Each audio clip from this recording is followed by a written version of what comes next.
체휼하시는 주님이라는 제목으로 교제하겠습니다. 그 체휼이라는 그 단어가 좀 한자하고 좀 어렵지만은 개역 성경에는 체휼이라고 나왔지만 이 개정 개역에는 이제 동정으로 바뀐 것 같아요.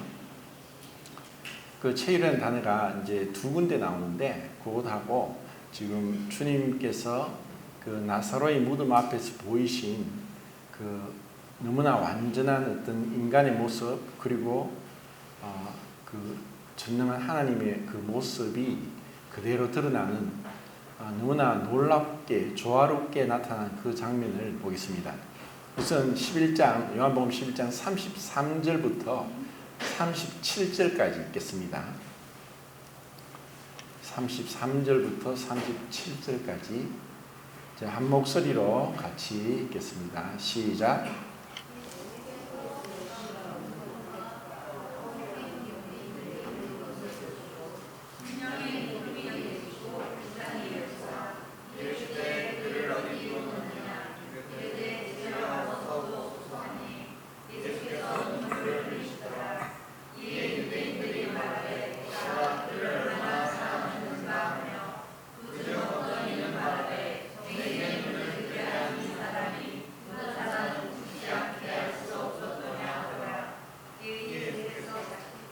예, 37절까지. 우리는 예수님께서 지금 세상적으로 사실 가난하고 또 아무런 어떤 권력도 없고 사람들의 어떤 부터 명예도 없는 이런 가난한 부모 없이 있는 그 남매들에게 주님이 보이시는 이와 같은 모습들이 그냥 쉽게 생각하면은 그럴 수 있겠다 하지만 주님의 입장에서 또 우리 이제 인간적인 그 우리 살아가는 그 삶의 모습에서 볼 때 이러한 모습은 참 너무나 그 주님의 온전한 인간의 모습을 볼 수 있다는 겁니다. 마태복음 11장 16절 17절에 보면은 주님께서 이제 이 세대를 무엇에 비유할꼬 라고 말씀하시면서 마치 어린아이들이 동무들을 불러가지고 피리를 불어도 춤을 추지 않고 곡하여도 울지 않는다 라고 이렇게 말씀을 하셨어요. 그래서 그 말씀의 뜻은 아이들이 사실 이제 놀이 삼아서 동무들을 불렀어요. 그래서 같이 놀려고 피리를 불면서 춤을 추자고 해도 춤을 추지 않고 그래서 슬퍼하면서 곡을 해도 울지 않는 그러한 무정한 시대를 주님이 빗대어서 말씀하셨어요. 그래서 디모데후서 3장 이제 1절부터 5절까지 쭉 보면은 이 말세에 고통한 때가 이르리니 하면서 무정하다라고 말씀합니다.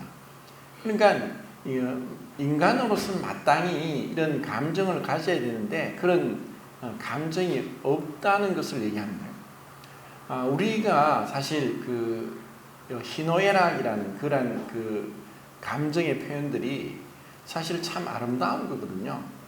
그런데 지금 우리는 너무 메말라 있고 그리고 무정하고 다른 사람의 형편에 대해서 무관심합니다. 정말 누가 어려움을 당했다고 했을 때 정말 인간으로서는 당연하게 동정하고 또 공감하고 또 어떻게 같이 슬퍼하고 또 도와주려고 하는 그런 마음이 드는 게 당연한데 이 죄가 들어옴으로 인해서 우리는 너무나 이 마음이 완악해진 거예요. 사무엘상 15장 35절에 보면은 그 사무엘이 그 사울 왕이 이제 계속 하나님 말씀을 불순종하고 아말렉을 첩세고 아각을 죽이라고 했는데 그러지 않았어요. 그래서 이로 인해서 사무엘이 심히 슬퍼하면서 그 밤을 지새했다는 그러한 말씀이 나옵니다. 그 사무엘이 사울을 향해서 그런 마음이 있듯이 그 우리의 완악한 마음, 이 불순종하는 마음, 죄악된 마음들은 그 하나님이 보실 때 이거는 그 원래 우리를 창조하셔서 기뻐하고 또 울기도 하는 이러한 모습들이 죄로 인해서 무뎌져 버린 거예요. 그래서 죄의 어떤 상징적인 병으로 문둥병을 얘기하는데, 왜 문둥병을 하나님 주신 천벌로 생각하냐면은 감각이 없는 거예요. 통증이 없어요. 그러니까 아프면 아픈 것이 또 정상인데 그 아픈 걸 모른다는 거죠. 그리고 우리 인생이 너무나 그 죄로 인해서 부끄러움을 가리고 그 속마음을 알지 못하고 그 사람이 어떠한 동기로 그렇게 하느냐를 모르는 그런 죄악된 세상에 살고 있어요. 어젠가 이제 뉴스를 정말 제가 오랜만에 이렇게 보니까 인도에 굉장히 돈이 많은 갑부의 아들이 결혼을 하는데 우리나라의 그룹의 총수가 그 길 갔더라고요. 그래서 뭐 축하객들이 어마어마하게 왔다는 그런 뉴스가 나왔어요. 그 아들을 보고 갔겠습니까? 그 아버지 보고 갔죠. 그리고 그렇게 많은 사람들이 축하하러 갔는데 진정으로 그 아들의 결혼을 축하할까요? 이게 굉장히 사회적인 그런 비즈니스 관계로서 그렇게 하는 거예요. 잠언 27장 6절에는 이런 말씀이 있어요. 친구의 아픈 책망은 충직에서 나온 것이나 원수의 자주 입맞춤은 거짓에서 나온 것이다. 그 개역 성경에는 그렇게 또 나옵니다. 친구의 통책은 충성에서 말미암은 것이나 원수의 자주 입맞춤은 관계에서 나온 것이다. 때로는 우리는 그 아픈 통책, 그 책망도 필요하고 또 때로는 위로도 필요한데, 우리는 이런 원수의 가장 위선적인 그러한 것에 너무나 많이 마음이 상해 있고 또 의심하고 해서 쉽게 다른 사람들의 위로나 동정을 받기를 거부하고 있는 그런 상황까지 갔습니다. 심리적으로 이제 이런 얘기를 합니다. 사람이 정말 어려움을 당했을 때 위로하고 도와주는 사람의 그 위로가 진정한 위로일 수 있을까? 그러한 어려움을 당한 사람에게 찾아가서 위로하는 게 진정한 친구일까? 할 때 예전에는 그렇게 얘기했어요. 정말 어려울 때 찾아가서 위로하는 게 진정한 친구다.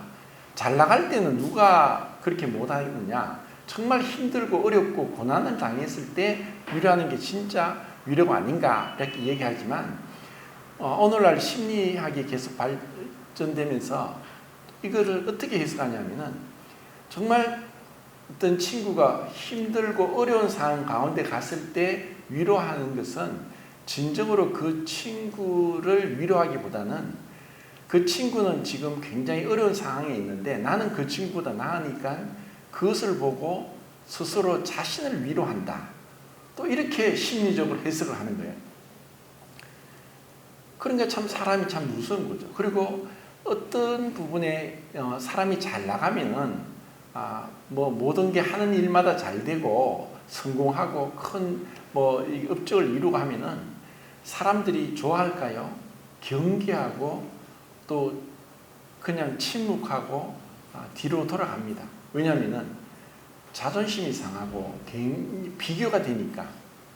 그런데 정말 어떤 사람이 잘 되었을 때 칭찬하는 것은 또 다른 면으로는 좀 전에 말씀드린 그 인도의 갑부의 아들의 결혼식에 수많은 축하객이 왔던 것처럼 비즈니스적인 관계로 이 사람을 잘 사귀면은 나에게 좋은 일이 있을 수 있겠다. 어떤 give and take라는 그러한 관점에서 갈 수 있기 때문에 정말 그 위로도 믿을 수 없고 또 어떤 그 축하도 믿을 수 없는 이런 가운데 우리는 살고 있어요. 그리고 제가 이렇게 쭉 목회를 하면서 10년, 20년 알고 지냈지만 시간이 지나서 그 사람의 행동이 정말 마음의 동기가 자기의 욕심으로, 이기적인 욕심을 채우기 위해서 이때까지 그렇게 믿음 생활을 했나 할 정도로 의심이 들 만한 그러한 일들을 겪을 때 참 인간에 대한 회의가 들어요. 도대체 어떻게 사람을 믿을 수 있을까? 그래서 우리 인간 사회에서 정말 가장 가까워야 될 사람들이 나중에 철천지 원수가 되기도 하고 정말 믿었던 자에게 배반을 당하기도 하고 이런 일들은 다 죄의 결과입니다. 그리고 우리가 너무나 감정이 메말라 있고 어려운 상황에서 예수님처럼 정말 어떻게 보면 예수님은 거룩한 하나님이세요. 그리고 지금 이 나사로의 죽음과 그리고 마르다 마리아, 사실 유대 사회에서 아무런 영향력을 행사할 수도 없고 보잘것없는 비천한 가난한 그런 집안 사람들이에요. 그런데 여기서 주님이 비통해하고 민망히 여기면서 눈물을 흘리셨어요. 주님의 그 모습은 고린도후서 8장 8절에 나오는 것처럼 사랑의 진실함을 증명하고 있어요. 주님은 진실된 분이에요. 주님은 우리 인간은 눈물을 흘려도 그것이 거짓될 수 있고 또 잘못된 동기로 앞에서 제가 말씀드린 대로 정말 이 사람을 이용하기 위해서 아니면 이 사람의 어려움을 통해서 나 자신이 위로받고 이 사람보다 내가 낫지 않느냐 하는 그런 그 마음 속에 있는 비밀은 누구도 모르지만 하나님 알고 계시는 거예요. 이렇게 우리는 위선적인 자예요. 이중적인 자고 그리고 끊임없이 옷을 입고 부끄러움을 가리고 가면을 쓰고 포장하는 데 익숙한 거예요. 어떻게 보면 우리는 다윗이 골리앗을 쳐 죽였을 때 이스라엘 여인들이 사울의 죽인 자는 천천히요 다윗의 죽인 자는 만만이다 이렇게 노래를 불러요. 그때 사울은 이 다윗이 미치도록 정오를 하는 거예요. 죽이려고 하는 거예요. 이게 우리의 마음이에요.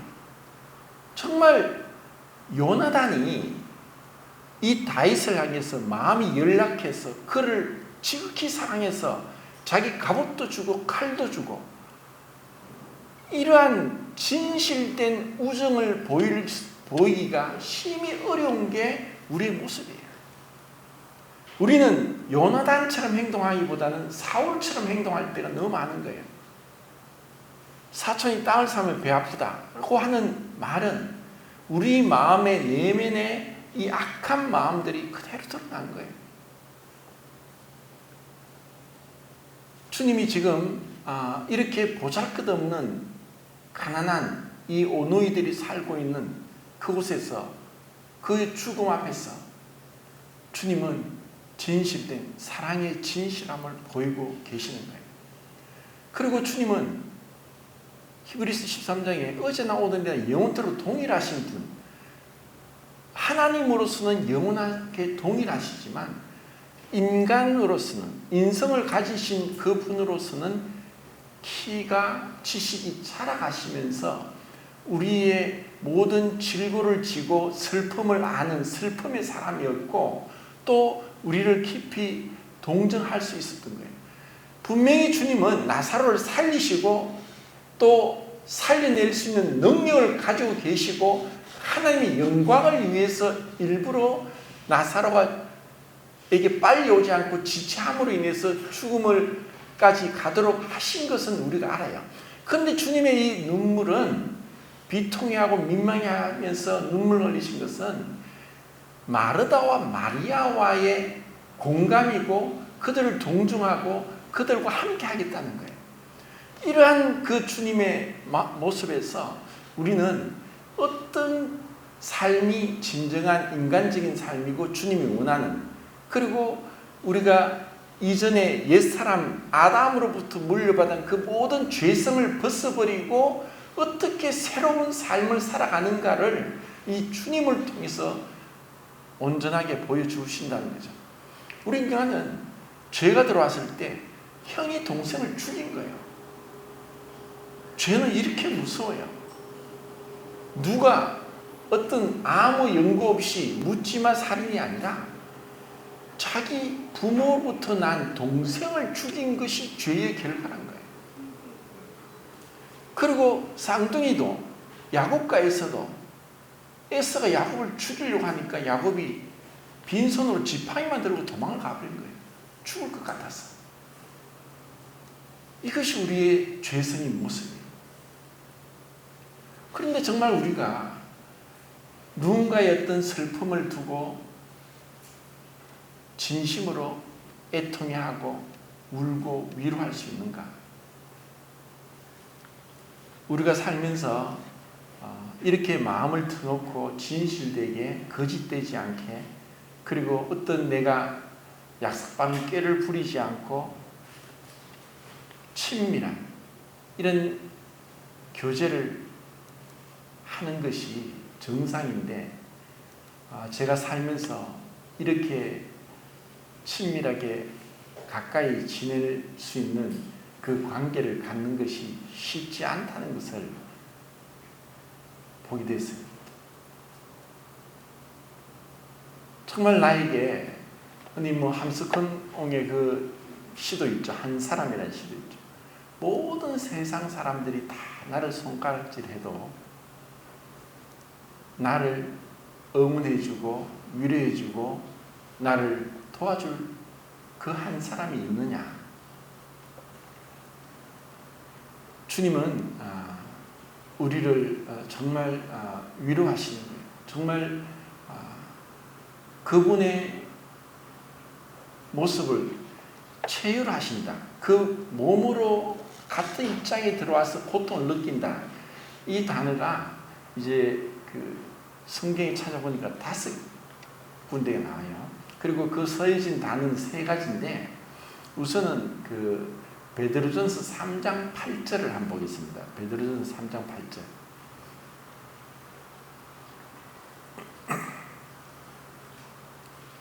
(3장 8절) 읽겠습니다. 시작.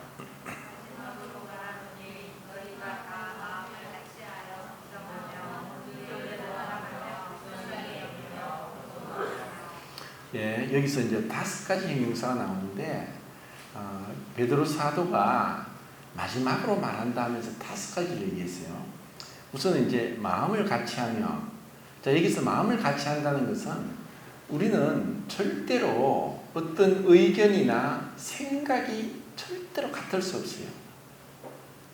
어떤 일을 두고 다 생각이 너무너무 제각각이에요. 그래서 여기서 마음을 같이 한다는 것은 생각이나 의견을 같이 하는 것이 아니라 서로에 대해서 다름을 인정하면서도 같은 마음으로 마음이 나뉘지 않고 그 뒤에 나오는 동정하며, 이 개역 성경에는 체휼하며 나왔어요. 이게 이제 심파데스라는 이 원어가 쓰여 있는데, 그것은 그 똑같은 감정을 느낀다, 공감한다. 정말 이제 너의 그 아픔이 곧 나의 아픔이다. 마음을 같이 해서 절구하는 자들과 함께 절구하고 우는 자들과 함께 우는 그런 마음이 하나가 돼. 그 모습을 이 동정이라고 이야기하는 거예요. 체휼이라고 하는 거예요. 그리고 형제를 사랑하며, 그 사랑에는 그 동정의 깊은 뿌리가 있을 때 사랑으로서 서로 이것이 표현이 되는 거예요.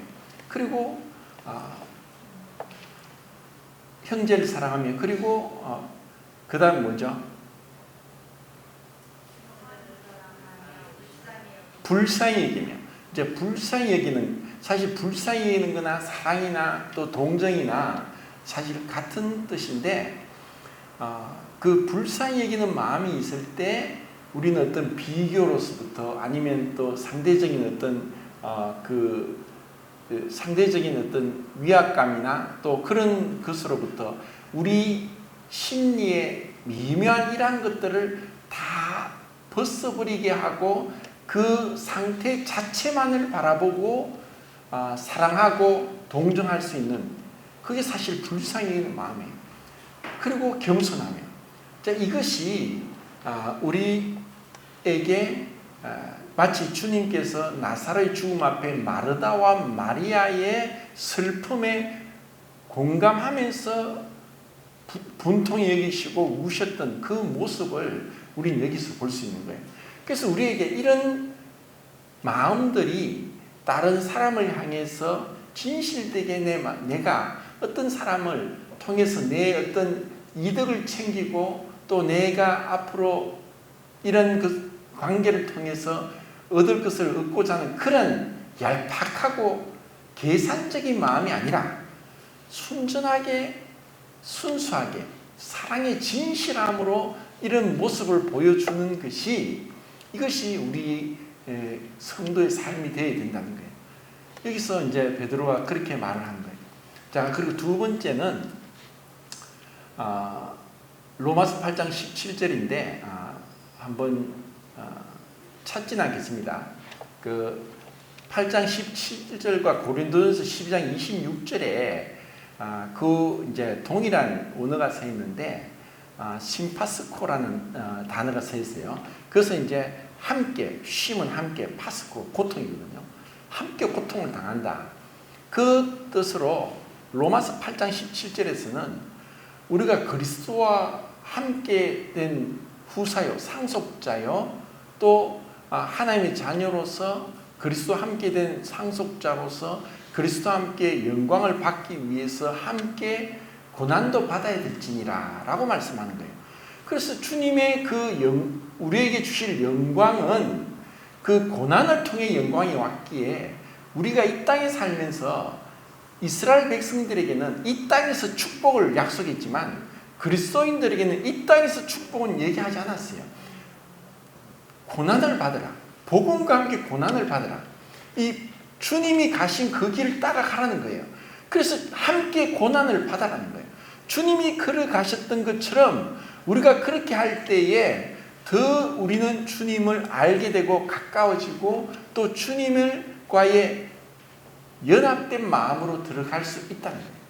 그리고 이제 고린도전서 12장 26절에도 쉼파스코가 쓰였는데 그거는 꼭 찾아보겠습니다. 이 자매님들이 암송도 하실 건데 12장 고린도전서 12장 26절입니다. 자, 같이 읽겠습니다. 시작.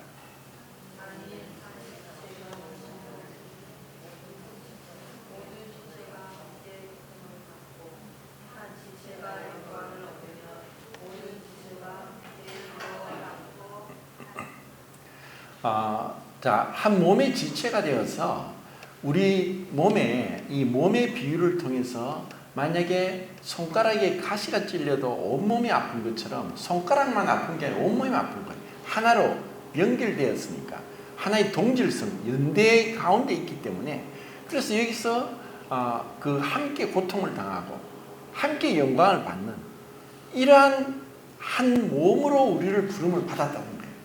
이것이 얼마나 큰 축복인지 몰라요. 그것은 이제는 주님과 우리는 한 몸이에요. 그리고 우리는 각자 죄로 인해서 독립적이고 나밖에 모르는 그러한 죄 가운데 출생해서 죄 가운데 죽게 될 인생이었지만 이런 인생을 주님은 주님의 몸의 지체로 부르신 거예요. 사울아 사울아 왜 네가 나를 핍박하느냐. 사울이 핍박했던 것은 그리스도인들을 핍박했지만 주님을 핍박한 것 똑같은 거예요. 그리고 구원받은 형제에게 죄를 짓는 것이 주님께 죄를 짓는 거예요. 그러니까 우리의 삶이 성도들 향해서 어떠해야 되느냐. 주님을 대하듯이 해야 되는 거예요. 그러니까 우리는 정말 사랑이란 그 고린도서 13장 말씀대로 사랑은 정말 자기 이익을 구치 않고 그리고 함부로 행하지 않으면서 예의를 지키고 온유하고 겸손하면서 그들의 필요를 채워주기 위해서 헌신적인 그런 삶을 사는 것은 마치 내가 내 몸을 사랑하듯이 그러한 그 고통을 함께 나눈다는 거예요. 그리고 이제 세 번째는 심파데오라는 그 단어인데, 똑같은 단어인데 이제 형용사 동사로서 약간 틀려요. 이게 이제 히브리서 4장 15절과 10장 34절에 있어요. 그래서 히브리서 4장 15절을 한번 보겠습니다. 히브리서 4장 15절.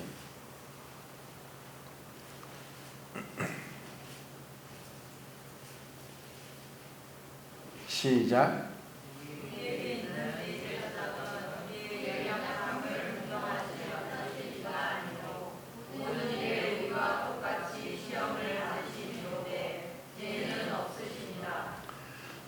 이 대제사장 되신 주님의 모습은 우리가 지금 요한복음 11장에서 완벽하게 볼 수 있어요. 주님은 우리와 똑같은 육체를 입고 오셨고, 또 우리와 똑같은 고통을 당하시고, 그리고 우리를 그 고통을 모르시는 분이 아니라 똑같이 우리와 육체를 입고 오셨지만 유일하게 죄가 없으신 분이세요. 그 주님이 이 마르다와 마리아를 사랑하고 나사로를 사랑했듯이 나 같은 자도 사랑하신다는 거고, 나의 고통을, 나의 아픔을 다 체험한다는 거예요. 이사야서 63장 9절에 보면은 이스라엘의 고통에 대해서 주님은 함께 고난을 받으셨다. 주님은 그들과 함께 고난을 받으셨다고 말씀하는 거예요. 그 십자가의 고난뿐 아니라 주님은 육체를 입고 오셨기 때문에 나의 어떤 고통, 나의 아픔은 사실 내 옆에 있는 사람도, 부모도 자식도 배우자도 나의 고통을 사실 낱낱이 알 수 없어요. 나를 온전히 아시고 나를 나보다 더 잘 아시는 분은 주님이세요. 주님은 우리의 그 눈물 골짜기와 우리의 그 캄캄한 터널 같은 것과 우리의 그 사망의 음침한 골짜기 같은 것도 주님은 동행하시면서 우리와 깊이 연합되어서 우리를 위로하시는 분이에요. 그러기 위해서 주님은 성령을 주셨어요. 그 성령은 우리 안에서 말할 수 없는 탄식으로 마땅히 기도할 바를 알지도 못할 정도로 답답할 때조차도 주의 성령께서 우리를 위해 기도하시는 거예요. 그리고 주님은 하나님 보좌 우편에서 우리를 위해서 대언하시고 간구하시는 분이에요. 우리는 이런 너무나 온전한 사랑 가운데 들어와 있고 그 사랑을 경험하고 있어요. 그런데 정말 우리가 그것을 알고 있는가? 우리의 어떤 육신의 눈으로는 볼 수 없지만 영적인 눈으로 볼 때 주님은 그걸 다 알고 계시니까 계시록에서 우리의 눈에서 눈물을 닦아 주신다고 말씀하시는 거예요. 진정으로 나의 슬픔을 아시고 이해하시고 공감하시고 동정하시고 불쌍히 여기고 마음을 같이 하고 사랑하고 체휼하면서 우리를 위로하시는 분이 주님이십니다. 주님만이 나의 눈물을 닦아줄 수 있어요. 그래서 우리는 어떤 고난 가운데 있을지라도 이런 주님으로부터의 말할 수 없는 그 주님의 그 위로와 주님의 그 함께 하심, 그 사랑을 우리가 느낄 때 우리는 기쁨으로, 감사함으로, 그리고 주님 앞에 늘 기도함으로 나갈 수 있다는 거예요.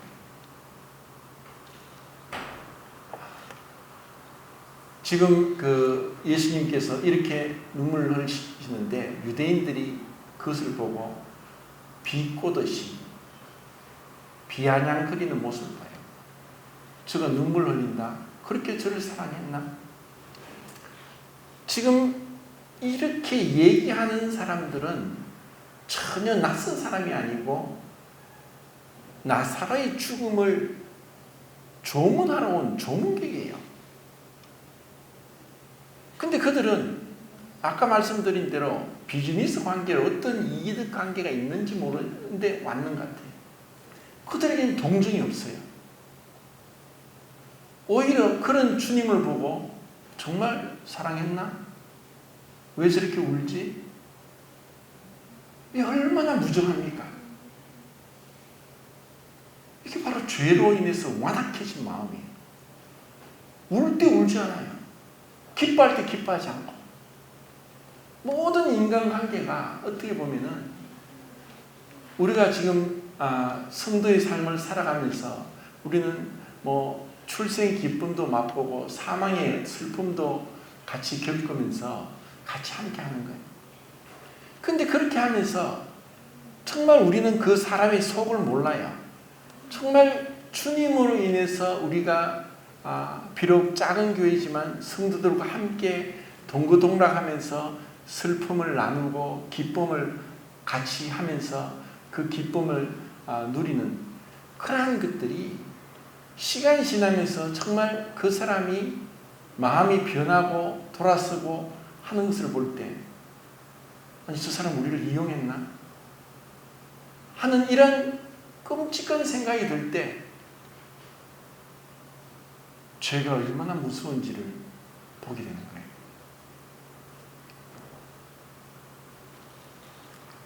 우리가 정말 주님 은혜로 이렇게 유대인처럼 무정한 사람 그리고 함부로 말하고 판단하는 이러한 죄는 범하지 않아야 되는 거예요. 정말 그 주님의 그 깊은 이 마르다와 마리아를 슬픔과 공감하면서 그 온전하신 주님께서 눈물을 흘리시기까지 그들을 사랑했다는 것을 생각할 때 얼마나 감동적입니까? 사실 이들보다 더 보잘것없는 사람은 없어요. 사람들은 외모를 봐요. 그래도 뭔가 좀 있고 뭔가 내세울 사람이 있으면 그래도 우리가 뭔가 잘 보려고 하고 가난하고 정말 그 건강하지 못하고 이런 사람들은 우리는 알게 모르게 그냥 멀리하는 거예요. 근데 주님은 이런 냄새나는 이러한 곳에 오셔서 그런 사회적인 어떤 그런 것 전혀 고려하지 않고 정말 인간적인 그 깊은 동정을 나누시는 이 모습을 볼 때 정말 감동적입니다. 자, 다시 요한복음 11장을 봐서 그 참 히브리서 이제 4장 15절과 10장 34절에도 동일한 그 단어가 서 있는 나중에 한번 찾아보십시오. 11장 38절부터 40절까지 읽겠습니다. 38절 40절 시작.